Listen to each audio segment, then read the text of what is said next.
Prabowo marah besar pasca tewasnya 3 prajurit terbaik Indonesia di tangan Israel. Dan pada hari ini Prabowo mengambil keputusan yang mengguncang seluruh dunia. Puluhan ribu pasukan Indonesia digerakkan untuk membalas.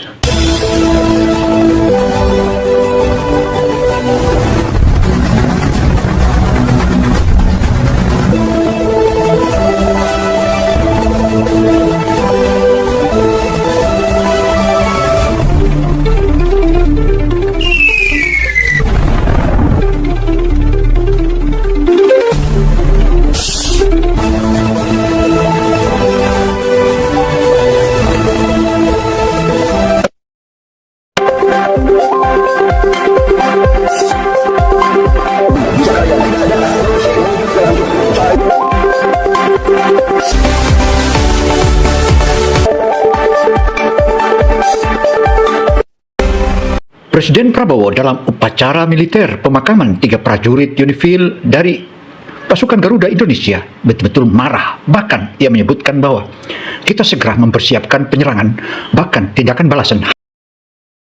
Hal ini, langkah-langkah Prabowo ini menunjukkan salah satu langkah konkret. Bahkan disebutkan bahwa puluhan ribu akan dikirim ke Lebanon. Langkah tindakan balasan itu merupakan langkah konkret yang sudah sepatutnya sebuah negara melakukan tindakan untuk membalas kejaman Israel, dan Israel dijamin tinggal nama. Namun, sebelum kita masuk ke fokus berita saat ini, hebohkan Timur Tengah, kami minta satu hal: tekan tombol subscribe, nyalakan lonceng notifikasi, dan berikan like-nya. Karena hal ini, kita sedang membicarakan momen yang mungkin akan mengubah geopolitik dunia. Dan di kolom komentar, tuliskan pendapat kalian. Apakah langkah Prabowo ini tepat? Apakah Indonesia sudah saatnya berdiri tegak di panggung dunia? Kalau sudah, mari kita masuk ke berita utama. Perlu diketahui, apa yang terjadi di perbatasan Lebanon Selatan beberapa waktu terakhir ini bukan sekedar insiden militer biasa. Ini adalah penghinaan. Ini adalah tamparan keras di wilayah kedaulatan Indonesia. Berdasarkan kabar yang berkembang dan berbagai sumber, militer pasukan Israel Defensive Force IDF melakukan serangan terhadap pos-pos pasukan perdamaian PBB yang dikenal sebagai UNIFIL, United Nations Interim Force in Lebanon. Dan di antara korban serangan brutal tersebut, 3 prajurit terbaik Tentara Nasional Indonesia ikut gugur. 3 putra terbaik bangsa yang dikirim bukan untuk berperang, bukan untuk menyerang siapapun, tapi untuk menjaga perdamaian. Mereka memakai helm biru PBB, mereka membawa mandat internasional, dan Israel dengan semua arogannya menembaki mereka tanpa ampun.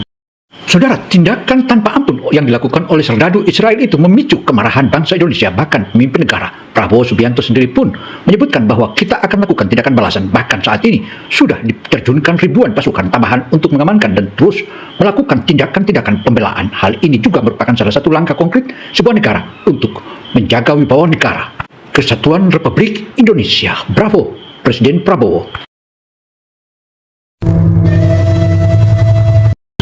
Dan hal ini bukan pertama kalinya Israel menunjukkan kebrutalan terhadap pasukan perdamaian. Catatan sejarah mencatat berkali-kali pos UNIFIL diserang, kendaraan mereka ditembaki, di personel mereka diintimidasi. Dan Oktober 2024, dunia sudah dikejutkan ketika tank Merkava Israel menembaki gerbang markas UNIFIL di Nakura, Lebanon Selatan. Kamera pengintai UNIFIL dihancurkan, dan ini semua terjadi di depan mata negara-negara Arab. Tapi mereka hanya bisa diam karena mereka takut pada Amerika. Namun kali ini yang menjadi korban adalah putra-putra Indonesia. 3 prajurit tiap TNI yang telah bersumpah membela perdamaian dunia, yang meninggalkan keluarga mereka di tanah air, yang rela bertugas ribuan kilometer dari rumah demi misi kemanusiaan. Mereka tidak membawa senjata ofensif, mereka tidak mengancam siapapun. Tapi peluru Israel tidak mengenal balas kasihan. Menurut spekulasi para kalangan diplomatik, serangan ini bukan kecelakaan, adalah indikasi kuat bahwa Israel sengaja menekan pasukan UNIFIL agar mundur dari zona operasi militer mereka di Lebanon Selatan. Israel ingin memiliki kendali penuh tanpa ada mata internasional yang mengawal, dan pasukan perdamaian PBB, termasuk kontingen Indonesia yang dikenal sebagai kontingen Garuda, oleh Israel menjadi penghalang pasukan Garuda. Saudara, gugurnya 3 prajurit TNI yang meninggal dan tewas akibat hantaman dari mortir Israel itu membuat seluruh anak bangsa bersedih. Dan meski begitu, hal ini memicu kemarahan seluruh anak-anak bangsa. kemarahan itu bahkan kini ditumpahkan oleh Presiden Prabowo bahwa kita harus menuntut balas dan kita harus balas. Akibatnya ribuan marinir dan ribuan tentara serdadu Indonesia kini dikirim ke Lebanon. Ini bukan soal politik, ini soal kemanusiaan. Ini soal kehormatan bangsa. Dan pertanyaannya, apakah Indonesia akan diam saja? Apakah serangan Israel terhadap pasukan perdamaian PBB ini bisa dimaafkan? Menjawab hal ini, Presiden Prabowo Subianto dengan lantang menyerukan akhirnya mengambil keputusan langkah yang tidak pernah dibayangkan oleh siapapun. Prabowo, mantan Danjen Kopassus, mantan Danjen Kostrat, jenderal yang telah menghabiskan hidupnya di medan perang, tidak merespon dengan pernyataan diplomatik yang halus. Tidak ada kalimat manis, penuh berhati-hati.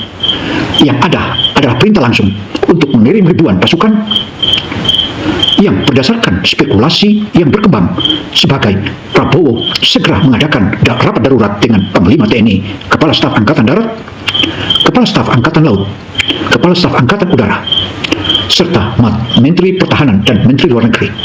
Rapat itu berlangsung berjam-jam dan keputusan yang keluar dari ruangan itu mengejutkan semua orang.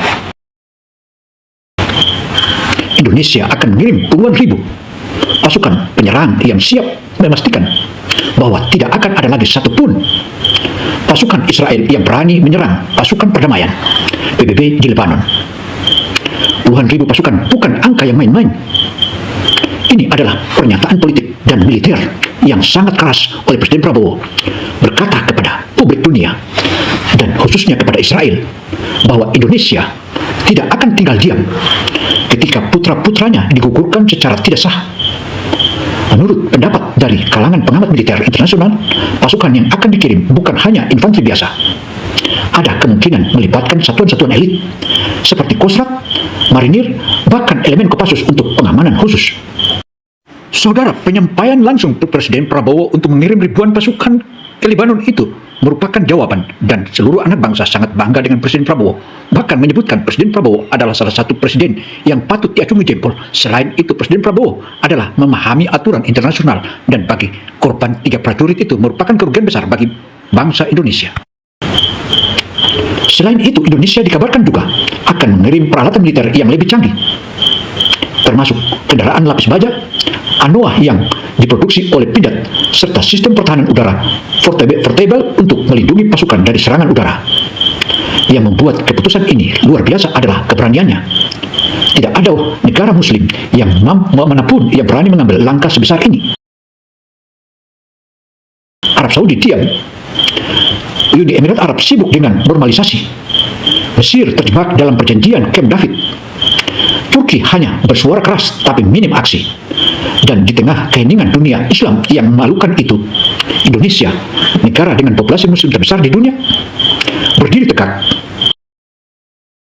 Prabowo dengan segala kontroversinya yang melekat padanya menunjukkan sesuatu yang tidak bisa disangkal.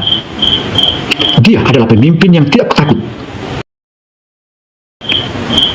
Latar belakang militernya bukan sekedar biasa atau hiasan di biodatanya.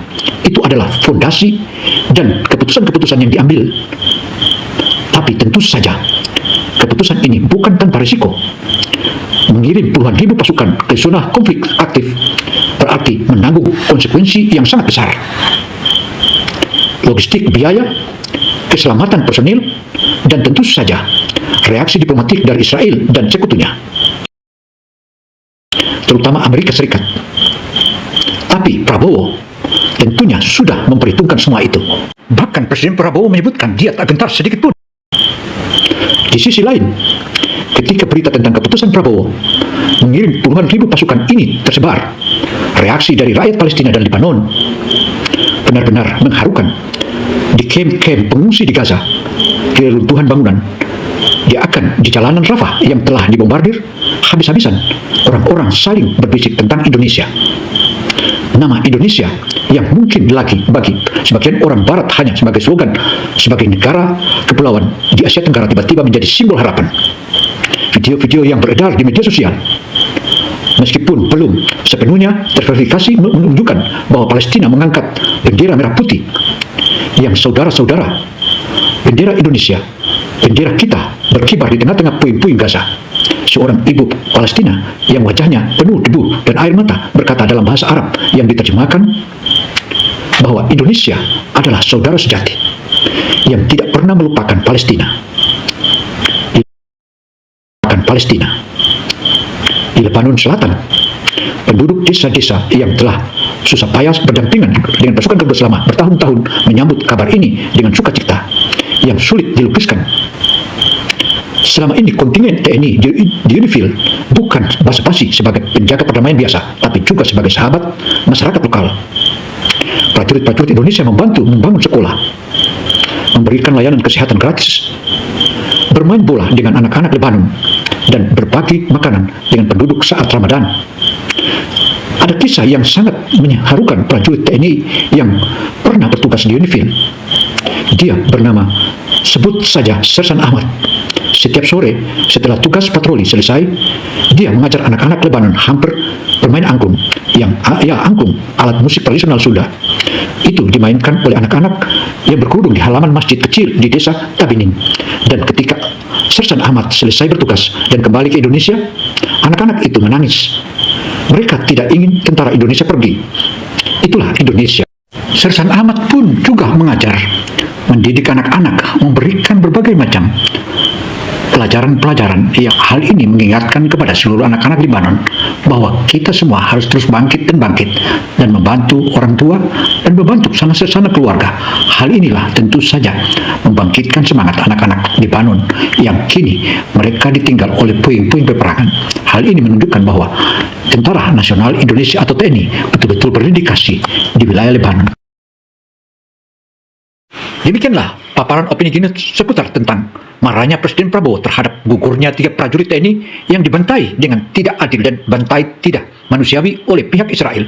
Hal inilah yang membuat seluruh anak bangsa turut marah. Bahkan Presiden Prabowo pun menyebutkan bahwa segera mengutus ribuan pasukan untuk melakukan tindakan balasan.